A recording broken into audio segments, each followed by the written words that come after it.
যারা জামাত শিবিরের নৈরাজ্য সৃষ্টি করতে চায়, আমরা তাকে বাংলাদেশ ছাত্রলীগ ঢাকা মহানগর উত্তর ছাত্রলীগের পক্ষ থেকে আমি বলতে চাই, তাদেরকে আমরা ওই দেশ যারা দেশের সম্পদ ভেঙেছে, সাধারণ মানুষের জীবন চলাচল ব্যাহত করেছে, আমরা তাদেরকে দাঁত ভাঙা জবাব। যারা আগুন সন্ত্রাস করছে, ছাত্রদের ভিতরে ঢুকে ছাত্রদেরকে খুন করছে, তাদেরকে জামাত বিএনপি তাদেরকে প্রতিরোধ করতে আমরা রাজপথে নেমেছি।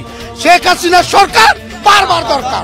আমরা তো ছাত্র, তারাও ছাত্র, তাহলে কেন বিএনপি আওয়ামী লীগ আমরা দুই ভাগ করতেছি? ঠিক, তারা রাস্তায় আসবে, বিএনপি শাসক, আমরা ছাত্র, আমরা তো আওয়ামী লীগ না, আমরা ছাত্রলীগ, তারাও ছাত্র, তারাও ছাত্রলীগের আয়তদিন থেকে।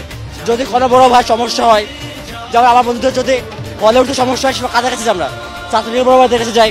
এখন মূল কথা হচ্ছে এক দফা দাবির বিপক্ষে, আমরা পুরোপুরি বিপক্ষে। কারণ আমাদের মুজিব আদর্শ আছে, আমরা মুজিব আদর্শে লালিত পালিত হয়েছি, আমরা এক দফার বিরুদ্ধে। কারণ এরপর কোনো বিকল্প নেই, এরপর দেশ আরো অরাজকতা চলবে, হাঙ্গামা চলবে, কেউ ভালো থাকবে না, এটা সবার বোঝা উচিত। ছিলাম না আমরা সাধারণ শিক্ষার্থী, ছাত্রলীগ বলেন, অন্য দলের মত বলেন, আমাদের সরকার বলেন, নেত্রী জননেত্রী দেশনেত্রী শেখ হাসিনা, আমরা কোঠার বিপক্ষে ছিলাম না। কিন্তু একটা সবকিছুর একটা সিস্টেম আছে। আপনি এসে রাস্তা আটকাই দিবেন, আপনি এসে ভাঙচুর করবেন, আগুন জ্বালাও পোড়াও করবেন, এটা তো আর সিস্টেম হতে পারে না। তখন আমরা এটাকে প্রতিহত করার জন্য গেছি। তখন তারা পাল্টা অ্যাটাক করার কারণে, যেটা বললো বিজয় একাত্তর হল থেকে প্রথম অ্যাটাক হয়েছে, এই অ্যাটাকের কারণেই কিন্তু ছাত্রলীগ পাল্টা একটা আক্রমণ করতে গেছে, কিন্তু তারপরও ওইখান থেকে ফিরে আসছে তাদের সাধারণ শিক্ষার্থীর কথা চিন্তা করে।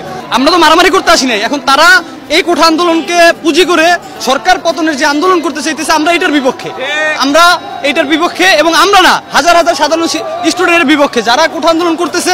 এখন আপনি দেখেন সবার ফেসবুক আসতেছে অনলাইনে, সবার ফেসবুক অনলাইনে আছে, সব বিএনপি জামায়াতের পেতার তারা।